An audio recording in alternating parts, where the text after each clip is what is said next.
오늘 우리에게 주신 하나님의 말씀은 창세기 12장 1절부터 9절까지 말씀입니다.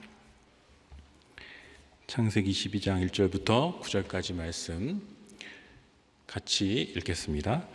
여호와께서 아브라함에게 이르시되 너는 너의 고향과 친척과 아버지의 집을 떠나 내가 내게 보여줄 땅으로 가라.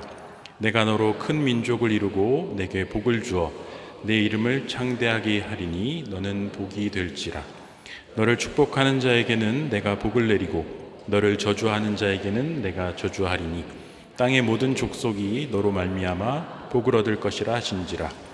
이에 아브라함이 여호와의 말씀을 따라갔고 롯도 그와 함께 갔으며 아브라함이 하란을 떠날 때 75세였더라.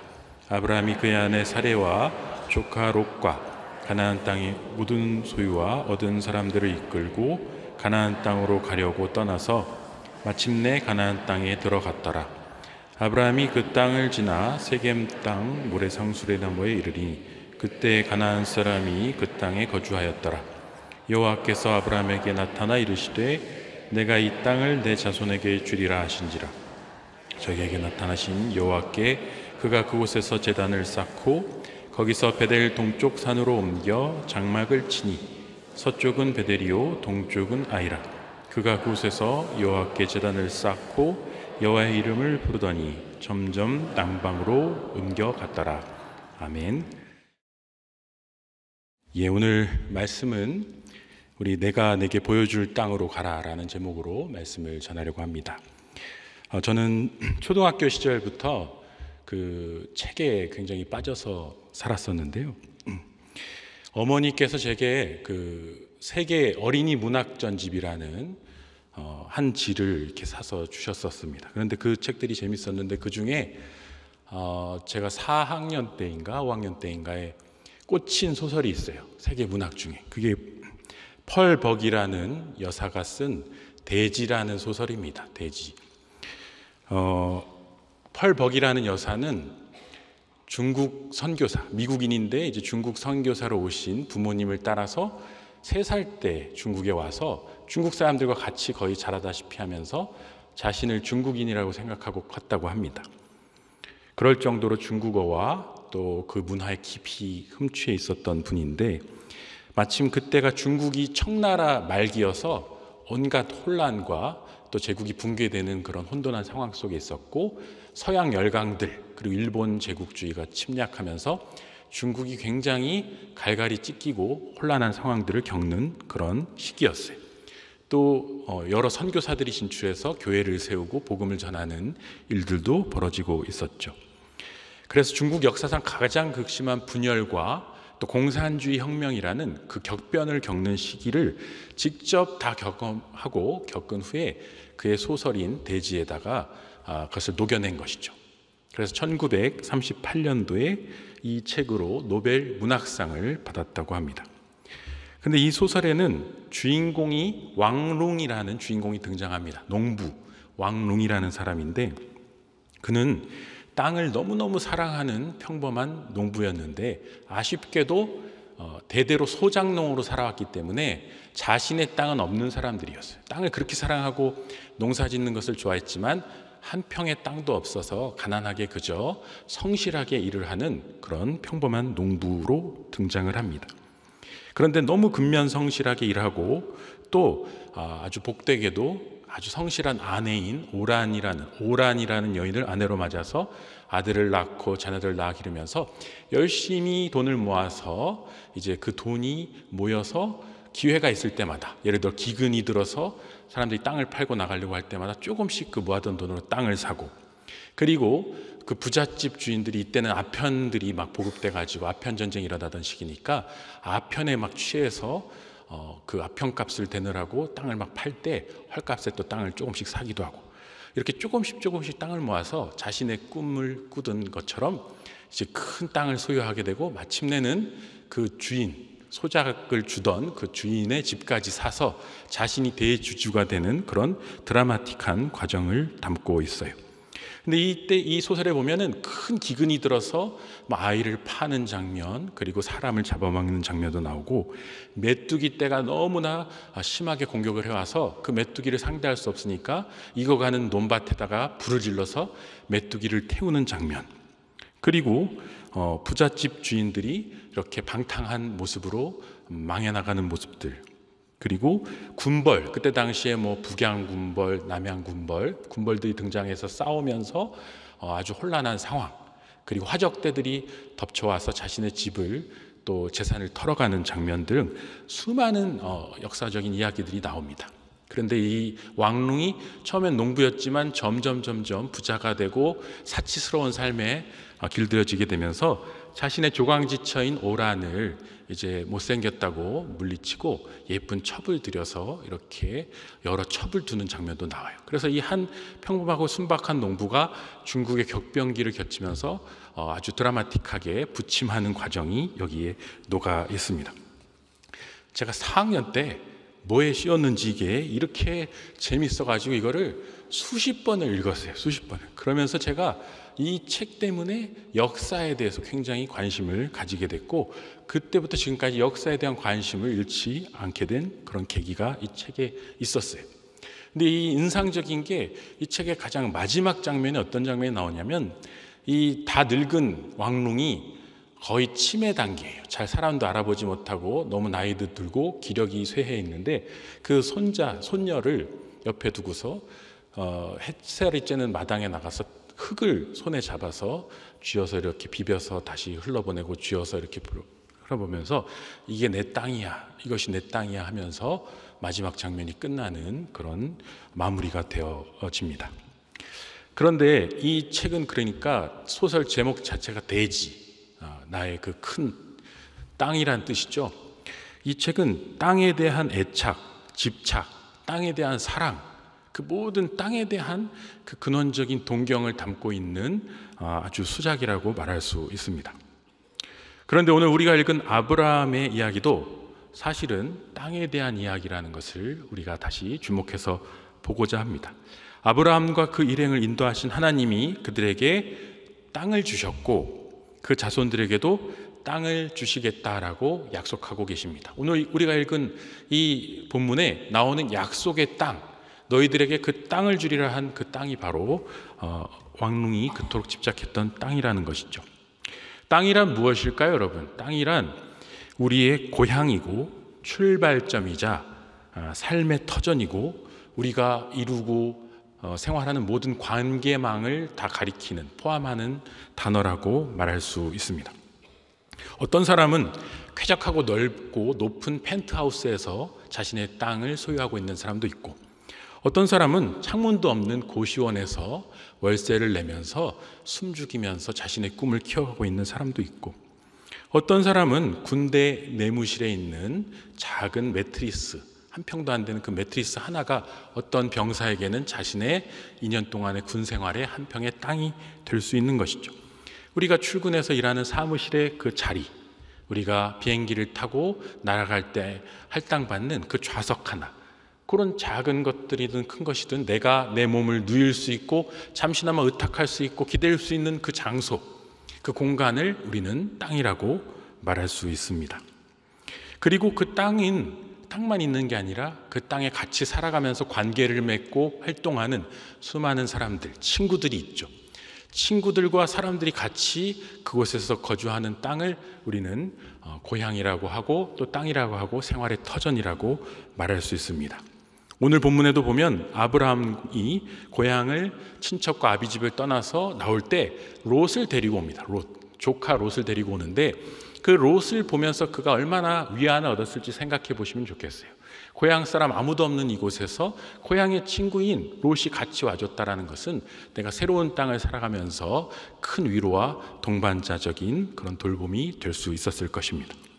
하나님은 땅에 대해서 이렇게 말씀하십니다. 창세기 1장 28절에 하나님이 그들에게 복을 주시며 하나님이 그들에게 이르시되 생육하고 번성하여 땅에 충만하라, 땅을 정복하라, 바다의 물고기와 하늘의 새와 땅에 움직이는 모든 생물을 다스리라 하시니라.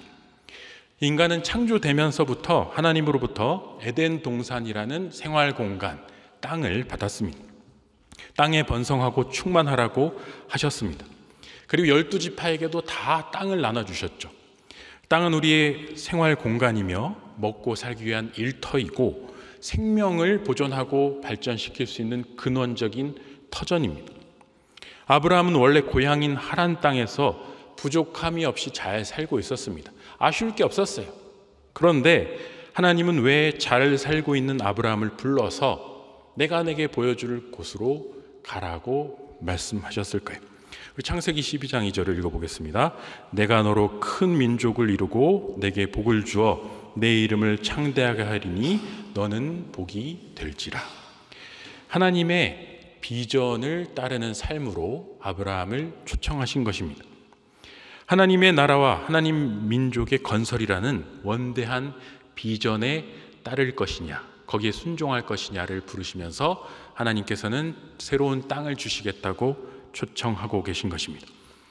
여러분은 한번 돌이켜 보십시오. 나는 하나님이 주신 비전의 땅을 부여받았는가? 나는 지금 하나님이 주신 땅을 향해 가고 있는가?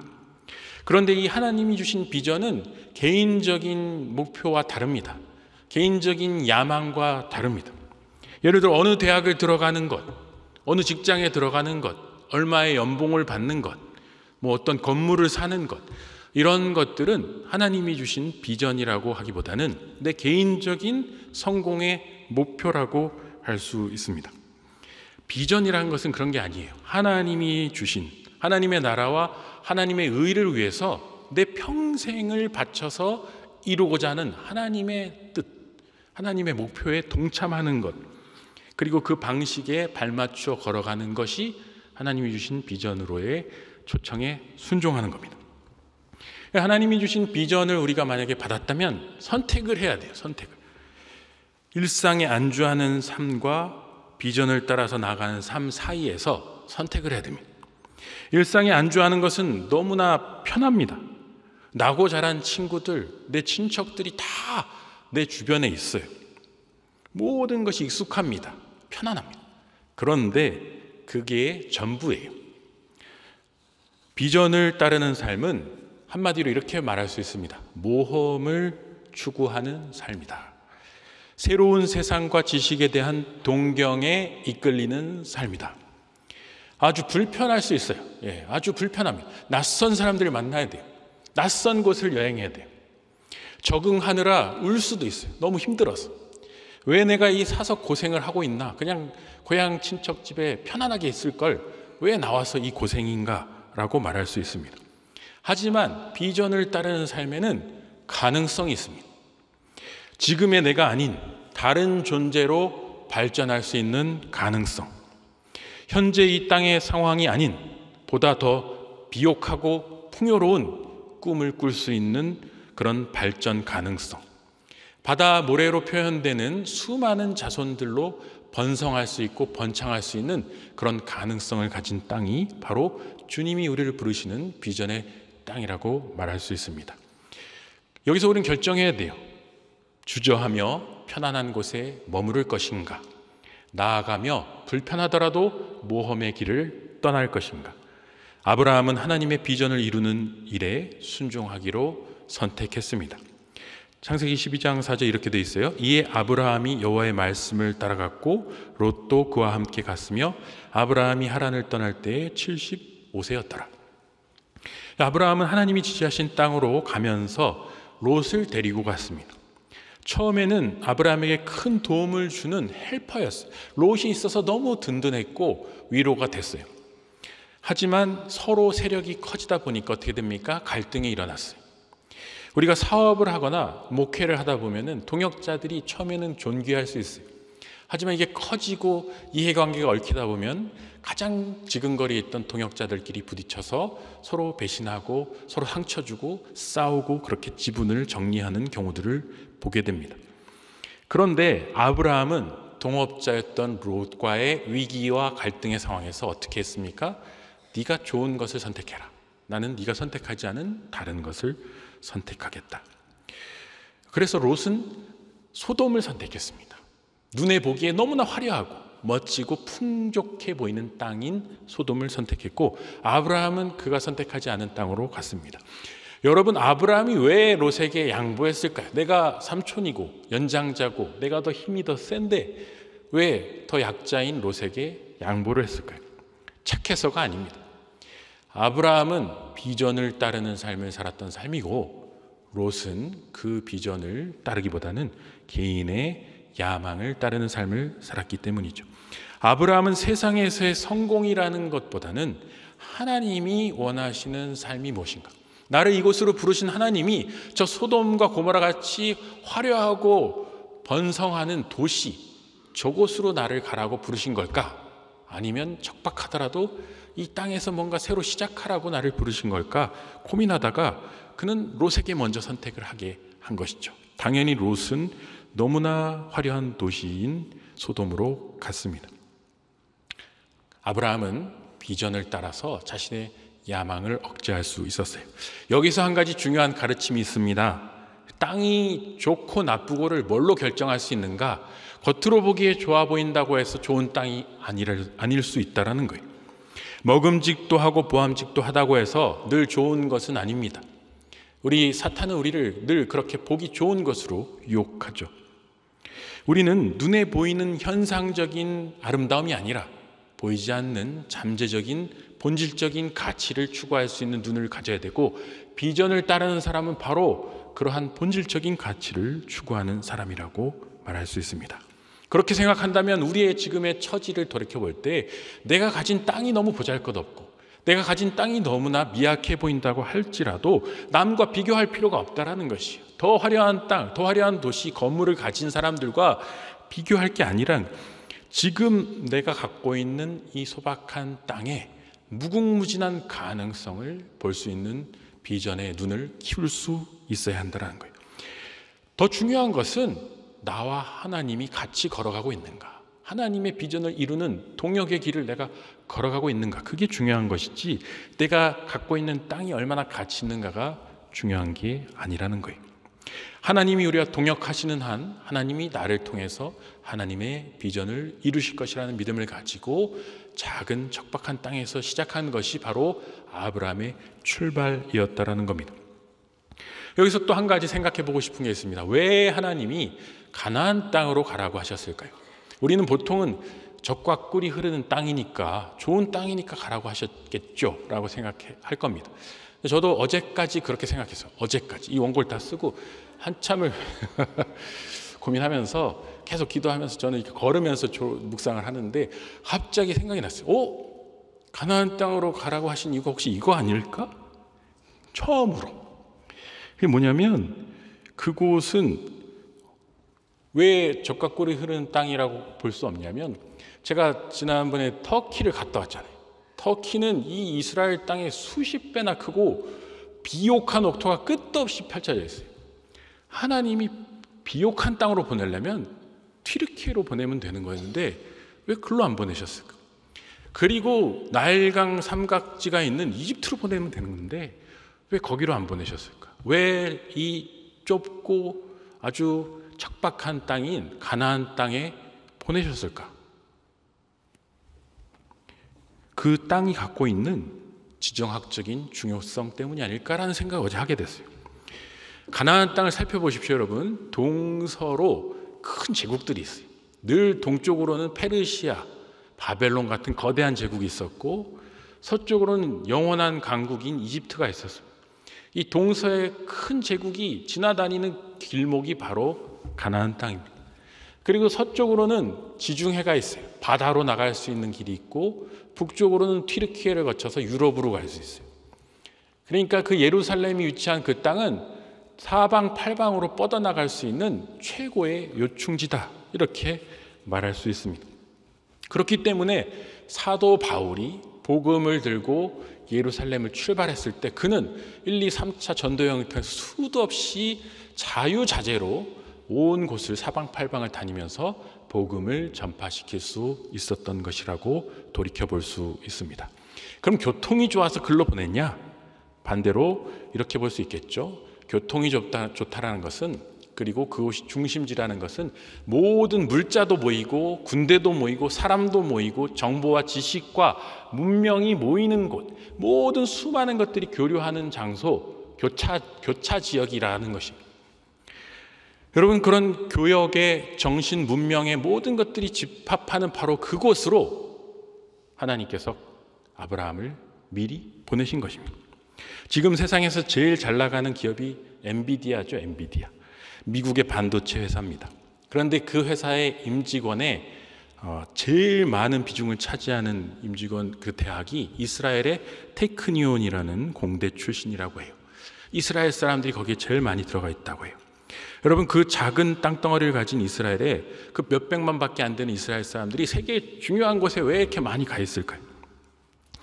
그곳에서, 그 수많은 사람들이 교차하는 바로 그 땅에서 그들은 사상적이고 또 인종적이고 온갖 이종적인 것들이 교배되고 개혁되고 또 교차하는 모든 과정 속에서 세상의 다양한 문물들을 가장 적극적으로 받아들이고, 받아들이기 싫다도 강제로 그걸 받아들이는 모든 과정을 통해서 아주 낯선 것들을 계속해서 접하는 과정을 통해서 계속해서 발전해 온 것이 아닌가라는 생각을 하게 됩니다.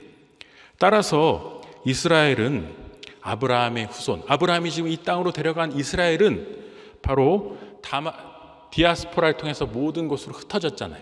그게 저주라고 생각했지만 한편으로 그건 축복이라고 할 수 있어요. 왜냐하면 유럽으로 또 중동으로 또 세상 곳곳으로 흩어진 이스라엘 사람들이 나라를 잃었지만 그곳에서 수많은 박해를 당하면서 그곳에 새로운 문물들과 문명들과 자신들의 종교를 결합시키고 다시 2000년 후에 그 땅에 모임으로써 오히려 이스라엘 사람들은 갖고 있었던 모든 자신들의 것들에 세상의 모든 것을 더해서 가장 더 창조적이고 가장 더 놀라운 작품을 만들어내는 그런 놀라운 변화를 이루어낸 것이 아닌가라는 생각을 하게 됩니다. 이걸 보면서 한편으로 우리나라를 떠올리게 됩니다. 우리나라도 이스라엘과 똑같죠. 동쪽, 서쪽, 남쪽, 북쪽으로 강대국 사이에서 그들이 왔다 갔다 하는 교차로로서 언제나 모든 문물과 모든 세력들이 우리 한반도에 모여서 교차하는 그런 격동의 지점입니다. 하지만 그것 때문에 전쟁도 많이 나고 그것 때문에 침략도 많이 당하고 그것 때문에 온갖 풍파에 시달리지만 바로 그런 격동이 우리를 단련시키고 강하게 하고 새롭게 하고 변화시키고 발전시키는 과정을 통해서 우리를 연단해 온 것은 아닌가 생각해 보게 됐습니다. 이런 관점에서 보면 땅이라는 개념을 다시 조금만 더 확장해서 보겠습니다. 그것은 단순히 토지나 건물만이라고 생각해서는 안 된다는 것이죠. 이 시대의 땅의 개념은 디지털적인 영역 개념으로도 확장할 수 있어야 합니다.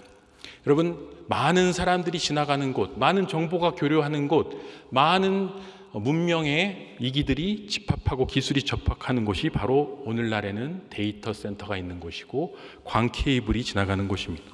그리고 인터넷상이라고 할 수 있죠. 그 모든 곳으로 들어가는 통로가 바로 여기에 있습니다. 우리의 모든 자녀들이 바로 여기에 다 접속해 있고 우리도 여기에 빠져 있고 우리의 디지털 영토가 바로 이곳에 새롭게 만들어져 있죠. 제가 이것까지 또 써놓고 고민을 많이 했어요. 이거 너무 비약하는 거 아닌가? 그래서 막 엄청 이거 해야 되나 말아야 되는데 놀라운 일이 일어났어요. 오늘 아침 신문에 이런 기사가 떴습니다. 띄워주시오.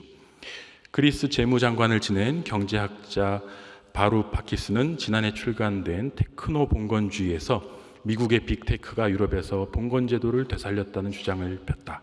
구글, 아마존, 메타 등은 플랫폼이라는 땅을 제공하는 디지털 시대의 영주고 이 위에서 활동하는 개인과 기업은 영주의 엄격한 규칙을 따라야 하는 농노라는 것이다. 유럽 당국의 강력한 빅테크 규제의 배경에는 이 같은 테크노 봉건주의에 대한 우려가 깊이 깔려 있다. 지금 유럽에서 이 빅테크들을 규제하고 있거든요. 그게 그들이 인식을 그렇게 했다는 거예요. 이 디지털이라는 영토로 우리를 지금 다 노예로 만들고 있다. 여기에 대한 자기 주권적인 방어를 해야겠다는 것을 EU가 먼저 나서서 하고 있다는 거예요. 이 사람들은 이 디지털 세상을 땅의 개념으로 보고 있었어요. 여러분, 우리는 이 시대에 더 이상 개척할 곳이 없다고 하죠. 더 이상 정복할 곳이 없다고 합니다. 하지만 무궁무진한 세상이 아직도 펼쳐져 있어요. 하나님은 우리를 계속해서 보내십니다. 미전도 종족으로도 보내시고 또 복음이 들어가지 않은 척박한 땅으로도 보내시고 그리고 우주로도 보내시고 심해로도 보내시고 우리 인간의 뇌 속으로도 탐구하도록 보내고 계세요. 아직도 하나님이 창조하신 무궁무진한 땅들이 있고 우리가 도전해야 할, 우리가 떠나가야 할 비전의 땅들이 우리를 기다리고 있습니다. 그래서 우리는 다시 새롭게 주님이 주시는 명령과 주님이 주시는 도전을 따라서 우리의 눈을 떠서 하나님 우리를 보내십시오. 우리에게 새로운 땅을 보여주십시오. 가서 그곳을 하나님의 뜻대로 하나님의 나라로 바꾸어 가도록 우리에게 힘을 주십시오라고 그렇게 기도해야 한다는 것입니다.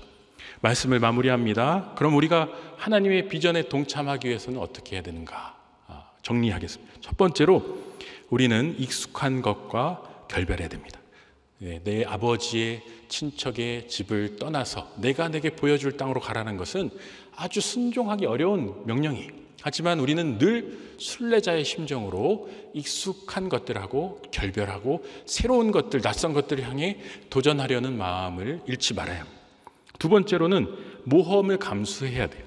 우리가 제일 싫어하는 게 불확실한 거죠. 불확실한 거. 그런데 하나님의 인도하심은 기본적으로 모험에 따르는 삶입니다. 내가 내게 보여준 땅이 아니라 보여줄 땅으로 일단 출발하라는 거예요.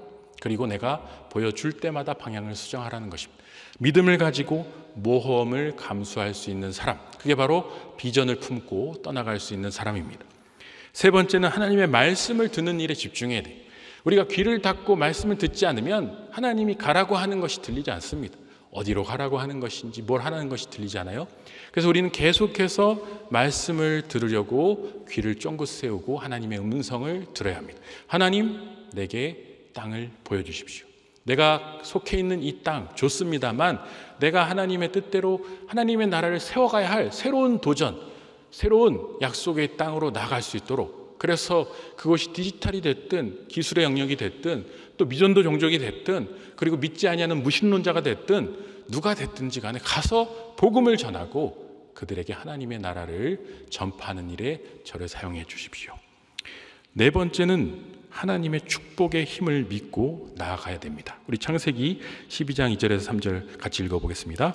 내가 너로 큰 민족을 이루고 내게 복을 주어 내 이름을 창대하게 하리니 너는 복이 될지라. 너를 축복하는 자에게는 내가 복을 내리고 너를 저주하는 자에게는 내가 저주하리니 땅의 모든 족속이 너로 말미암아 복을 얻을 것이니라 하신지라. 아멘. 이게 뭐냐면 내가 복이라는 거예요. 우리 그리스도인들은 기본적인 정체성이 바로 내가 복덩이라는 정체성을 갖고 있어야 돼요. 그래서 사람들은 내가 가는 곳에서 내가 오면 환영하게 돼 있어야 돼요. 아, 그리스도인이 왔구나. 나도 복을 받겠다. 당신이 받는 복을 나도 나눠주십시오. 이게 우리의 기본적인 그런 컨셉입니다. 그래서 우리는 복의 근원이기 때문에 우리가 가는 모든 곳이 축복을 받는다. 그리고 우리가 저주하는 곳은 저주를 받는다. 그렇기 때문에 우리는 당당하게 믿음을 가지고 하나님이 주시는 그 권세를 가지고 복을 전파하는 것이 바로 선교입니다. 아주 전도라는 것을 어렵게 생각할 필요가 없는 게 듣기 싫어하는 것을 내가 억지로 전한다고 생각하면 안 되고 너무 좋은 것인데 당신이 모르기 때문에 내가 이걸 나눠준다라는 개념으로 가는 것이 바로 이 아브라함적인 선교, 아브라함적인 전도라고 말할 수 있습니다. 마지막으로 우리는 예배자로서의 삶을 살아야 됩니다. 우리 창세기 12장 7절에서 8절 읽어보겠습니다. 여호와께서 아브라함에게 나타나 이르시되 내가 이 땅을 내 자손에게 주리라 하신지라. 자기에게 나타나신 여호와께 그가 그곳에서 제단을 쌓고 거기서 베델 동쪽 산으로 옮겨 장막을 치니 서쪽은 베델이요 동쪽은 아이라. 그가 그곳에서 여호와께 제단을 쌓고 여호와의 이름을 부르더니. 여기 보면은 제단을 쌓고 여호와의 이름을 불렀다. 이것이 바로 예배죠. 자신에게 주신 땅, 그것은 아까 땅은 삶의 터전이라고 했습니다. 여기서 양도 쳐야 되고 소도 쳐야 되고 농사도 쳐야 돼요. 내 직장이자 내 집이자 내 일터에 거기서 무엇을 했습니까? 제단을 쌓고 여호와의 이름을 불렀다. 우리는 삶과 예배가 같이 가야 된다는 사실을 잊어서는 안 됩니다. 사는 것 따로, 예배 따로가 아닙니다. 내 삶의 현장이 예배의 현장이고 이 예배의 자리가 삶의 자리예요. 기도가 노동이고 노동이 곧 기도입니다. 사랑하는 여러분, 우리는 이 삶과 예배를 분리하려는 모든 공격들로부터 하나님의 말씀을 수호해야 됩니다. 내가 24시간 깨어있는 모든 순간순간이 예배이고 내가 살아 숨쉬는 모든 하나하나의 걸음이 하나님의 사역에 동참하는 것임을 잊어서는 안 된다는 것이죠. 아브라함이 이렇게 믿음으로 걸어갔던 모든 땅들, 기도하며 심었던 모든 기도의 땀의 눈물들이 아까 말씀드린 대로 수천 년을 지어서 계속해서 그 이스라엘 민족을 통해서 모두에게 증언되고 있는 복을 우리가 봐야 할 것입니다. 하나님이 우리에게 주신 땅에 감사하고 새롭게 부르시는 땅을 향해 눈을 들고 하나님의 거룩한 비전을 품고 나아갈 수 있는 우리가 되기를 바랍니다. 때로 우리가 가진 땅이 보잘것없고 적어 보인다 할지라도 불평불만하기보다는 갑작스럽게 찾아온 고난에 아프고 또 힘들고 시름지을 수 있지만 그것 때문에 좌절하기보다는 하나님이 나와 동행하시기 때문에 나는 내 인생을 통해 하나님의 비전을 반드시 이룰 거야. 내 비전이 아닌 하나님의 비전을 이룰 것이야. 그런 믿음과 소망을 가지고 꿋꿋이 걸어가실 수 있기를 바랍니다. 그래서 익숙한 것, 늘 보던 것, 그런 것들에만 머물러 있지 말고 하나님이 새롭게 보여주시는 땅을 찾아서 그곳에 제단을 쌓고 거룩한 예배를 드리고 거룩한 노동을 함으로써 이 온 세상을 나에게 주신 하나님의 모든 땅을 거룩한 땅으로 바꿔나가는 저와 여러분 모두가 되실 수 있기를 주님의 이름으로 축원합니다. 기도하겠습니다. 하나님 감사합니다. 오늘 우리에게 말씀을 통해서 아브라함에게 주신 원대한 비전 그리고 모험으로의 초청에 대해서 듣게 하시니 감사합니다. 우리의 삶의 현장이 비록 힘들고 어렵고 또 낙담될 때가 많지만 그 땅을 나 혼자 걸어가는 것이 아니라 나 혼자 외롭게 이곳에서 싸우는 것이 아니라 하나님이 동행하시고 계시기에 나는 반드시 이곳에서 예배자로서 또한 생활인으로서 당당히 승리하며 이곳에 하나님의 나라를 이룰 것을 믿고 소망하는 비전의 삶을 살아가는 우리 모두가 될 수 있도록 힘을 더하여 주옵소서. 감사를 드리며 예수님의 이름으로 기도합니다. 아멘.